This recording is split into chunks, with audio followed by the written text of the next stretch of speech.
Assalamualaikum warahmatullahi wabarakatuh. Apa kabar teman-teman semuanya? Semoga semuanya selalu dalam keadaan sehat. Saya Muhammad Miftah Rizky, saya dari Prodi PGSD Fakultas Keguruan dan Ilmu Pendidikan Universitas Kuningan. Di sini saya akan mencoba menjelaskan tentang model pembelajaran, yaitu model pembelajaran yang inovatif. Model pembelajaran itu adalah model pembelajaran mind mapping. Apa itu model pembelajaran mind mapping dan bagaimana proses ataupun pola dalam pembelajaran mind mapping? Pembelajaran mind mapping merupakan bagian dari pembelajaran active learning, yaitu suatu model pembelajaran yang mengajak siswa untuk belajar secara aktif. Selanjutnya saya mengutip dari kompasiana.com bahwa prinsip dari pembelajaran mind mapping adalah merangkum semua pelajaran dengan cara belajar yang tidak linear. Dengan adanya rangkuman, maka memudahkan orang untuk menghafal, memahami, dan mengerti apa yang disampaikan ataupun yang dipelajari. Pasti kalian sudah agak tidak asing lah dengan pembelajaran mind mapping ini. Gambar yang berbentuk cabang-cabang ini biasanya digunakan untuk merumuskan berbagai konsep yang kompleks menjadi bentuk yang mudah. Lalu bagaimana penerapan ataupun pola yang bisa diterapkan di dalam kelas untuk model pembelajaran dari mind mapping ini? Yang pertama, guru itu masuk ke dalam kelas, ya, masuk ke dalam kelas sambil menyapa dan salam kepada murid-muridnya.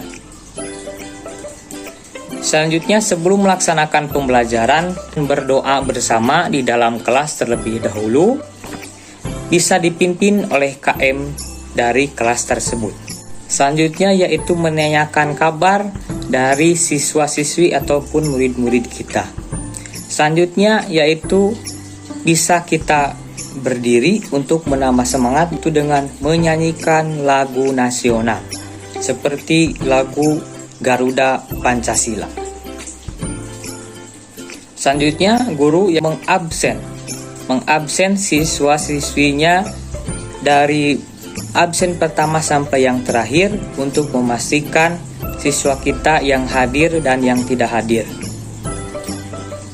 Nah, sebelum kita melaksanakan dari pembelajaran mind mapping ini, diharuskan terlebih dahulu yaitu menyuruh ataupun mengkondisikan murid-murid kita untuk membawa alat tulis, bisa membawa spidol, pensil warna ataupun krayon untuk nanti proses dalam pembuatan mind mapping.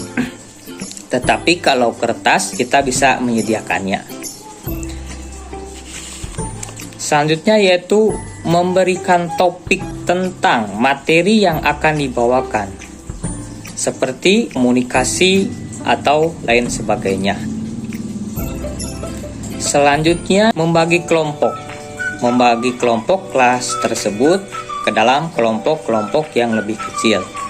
Seperti di dalamnya ada 3 orang, ada 4 orang ataupun 5 orang. Itu tergantung dari jumlah siswa yang ada di dalam kelas tersebut. Kepada setiap kelompok-kelompok tersebut diberitahukan bahwa nanti kalian akan membentuk mind mapping. Atau bila mana belum paham tentang mind mapping ini, maka guru bisa menjelaskan bagaimana gambaran proses pembuatan dari mind mapping ini. Mengutip dari Skill Academy by Ruang Guru, bahwa dengan menggunakan mind mapping ini memiliki beberapa manfaat, yang mana manfaatnya yaitu membantu memahami konsep-konsep baru, menemukan ide-ide kreatif, membantu dalam melakukan presentasi, serta memudahkan dalam merumuskan masalah. Nah, terus bagaimana cara pembuatan dari mind mapping ini? Yang pertama yaitu menentukan topik utama. dan biasanya berbentuk kata kunci yang terdiri dari 1 sampai 3 kata. Bisa lihat pada contoh ini. Mengawalinya dengan memilih topik yang memiliki arti yang luas, sepertinya yaitu komunikasi. Contohnya. Selanjutnya yang kedua, tambahkan cabang berdasarkan topik utama. Kamu perlu mencari ide-ide yang paling erat kaitannya dengan topik utama dan menjadikannya berbagai cabang pertama dari topik tersebut. Pada gambar di bawah ini, cabang utama dari komunikasi yaitu nonverbal dan verbal.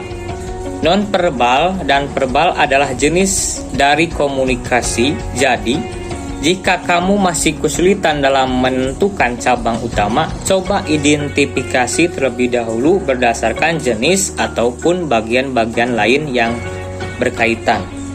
Selanjutnya yang ketiga yaitu uraikan cabang utama menjadi beberapa subtopik. Setelah mendapatkan ide sebagai cabang utama, kamu dapat menguraikannya menjadi beberapa subtopik. Kamu bisa mencoba menentukan beberapa ide dengan ruang lingkup yang lebih kecil, sehingga dapat menjadi ranting dari cabang utama. Selanjutnya yang keempat yaitu hubungkan setiap ide dengan garis. Setelah menentukan beberapa subtopik, jangan lupa hubungkan masing-masing ide dengan garis. Dengan menggunakan garis, kamu akan semakin mudah untuk memahami isi dari mind map yang kamu buat. Mulai dari topik utama hingga subtopik yang paling spesifik. Selanjutnya yang kelima yaitu gunakan kode warna pada garis penghubung di setiap subtopik. Untuk mempermudah mengingat setiap ide pada subtopik, kamu dapat menambahkan kode warna pada garis penghubung antar gambar. Bisa kamu lihat pada contoh gambar ini. Setiap topik itu memiliki kode warnanya sendiri. Misalnya gestur yang memiliki warna ungu. Selanjutnya yang keempat yaitu mengembangkan subtopik dengan ide-ide yang paling penting. Kamu nantinya pasti akan banyak menemukan berbagai ide yang kemungkinan memiliki hubungan dengan subtopik. Namun untuk membuat mind map yang efektif, kamu perlu menentukan ide-ide yang memiliki kaitan paling erat dengan subtopik. Hal ini berguna untuk mencegah kamu memasukkan ide yang tidak dibutuhkan atau akan membingungkan. Jadi, gunakanlah atau masukkanlah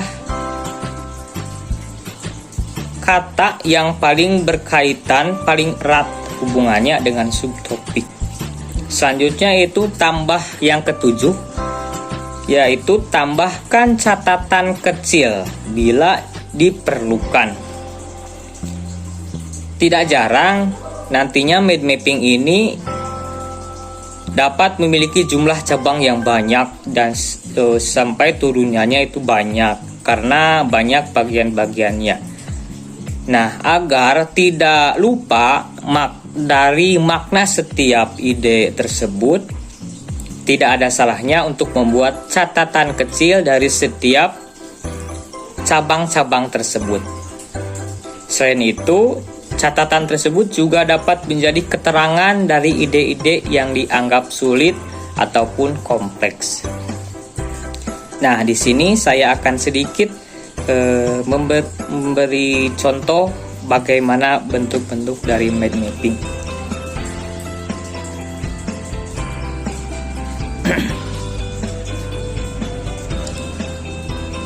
Nah, mungkin itu beberapa contoh dari mind mapping. Setelah proses pembentukan atau membuat mind mapping oleh kelompok yang kita buat tadi atau yang mereka buat sendiri, nanti mereka setelah harus maju setiap kelompok tersebut ke depan untuk menjelaskan alur dari setiap peta konsep yang mereka buat.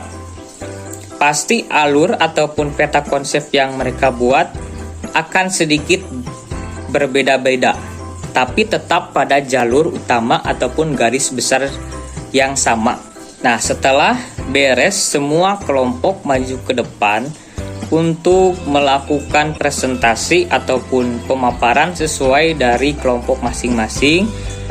Maka guru akan menyimpulkan dari semua kelompok yang telah menjelaskan bagaimana mind mapping ataupun pola yang benar, ya pola yang paling tepat. Karena pasti ada saja pola yang agak salah. Nah, nanti guru akan meluruskan atau merumuskan garis besarnya yang paling tepat yang mana. Nah, setelah itu untuk memotivasi setiap murid-muridnya bisa memilih satu kelompok terbaik dari semua kelompok yang telah memaparkan tersebut sebagai motivasi. Jadi ada pemilihan kelompok terbaik.